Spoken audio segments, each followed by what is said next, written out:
All right, so it's the most uncomfortable thing that we do in our businesses, and it's talk to clients about their budget.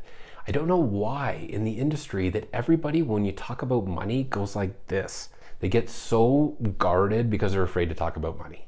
I'm Andrew with the Ultimate Landscape Academy, and over the last 14 years, I started, scaled, and exited my landscape business, and I dealt with a lot of clients along the way who were uncomfortable talking about money. But you know what? I had to put an end to that because I couldn't run my business if I didn't talk about money. At the end of the day, that's how you have a business. Clients are uncomfortable talking about these numbers, but you don't have to be. And this is the biggest thing at the end of the day is the more conversations you have about budget with someone, the more comfortable you're going to become, the less pushy that you will feel, and therefore they will also become a little bit more comfortable. So you ask yourself, like, how do you actually get comfortable talking about numbers? Well, the way that I found it worked the best was that when I went and sat with a client, after we went out and we looked in the backyard, we talked about what they wanted and everything like that, then it was time to sit down and actually go over some of the details of the project with them.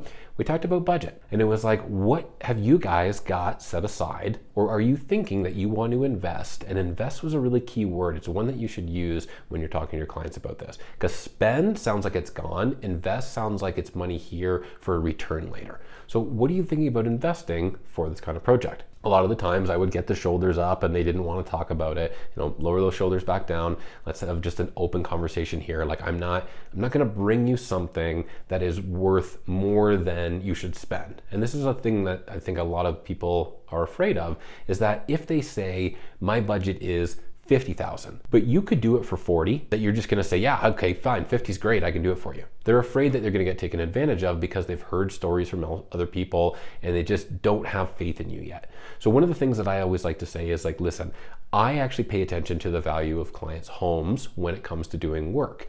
So if you were to tell me, right, and we're talking, let's just take example, front walkway. If you wanted a front walkway and a front entrance, and based on what I see as the value of your home, if you told me you wanted to spend 100,000, I would tell you no.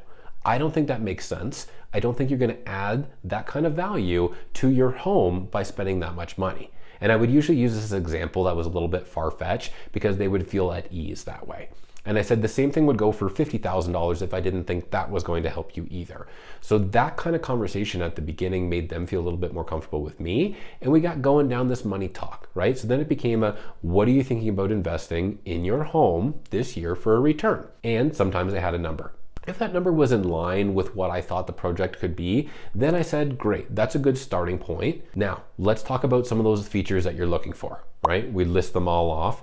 And again, with experience in the industry, usually you'd be able to tell them whether or not they're online or whether or not they're a little bit off. During that kind of writing down of all those different points, you may realize they're a little bit light. So at that point, you have that point of saying, listen, I can try to give you everything here for the budget, but I still think it's going to be a little bit light. Why don't I take a design and we go from there, right? That's one way that you can do it, because they say, okay, let me see everything in a design, let them make sure that it's got everything they need, or you eliminate something they don't, and then from there you give them the number. If it's above their budget, then you guys decide how you want to do it. At the end of the day, you either take away some of the features or they have to raise their budget. That's just what it is. It's the cost of doing business, especially if you know your cost of business. At the end of the day, I like to use a couple extra phrases that help me talk budget. One was we designed to a budget. So if they couldn't give me a number, at least I kind of gave them an idea and we had that conversation during that appointment. If I gave them a number based on what they had asked and it was like twice what they could afford, then you know what? I didn't even bother going to a design or an estimate for them or anything else like that. They just weren't where they needed to be. I said to them, save some more money or think about doing something different and then get back to me. So design to a budget, that's a really good one to know. We help you invest properly. We don't want you to waste money in your home. So you talk about where the best investment may be for what they want out of it. These kind of things are going to have them feel better about talking money with you, and you're going to feel more comfortable having those conversations back and forth as they relax as well. So that's it. Make sure to use the right verbiage when you're talking about money with your clients. Get comfortable talking about their budgets and do it as early on as you can. This will save you a lot of time and headaches down the road for going through all the work of designing and presenting and ending up with a budget that's just way more than they could spend.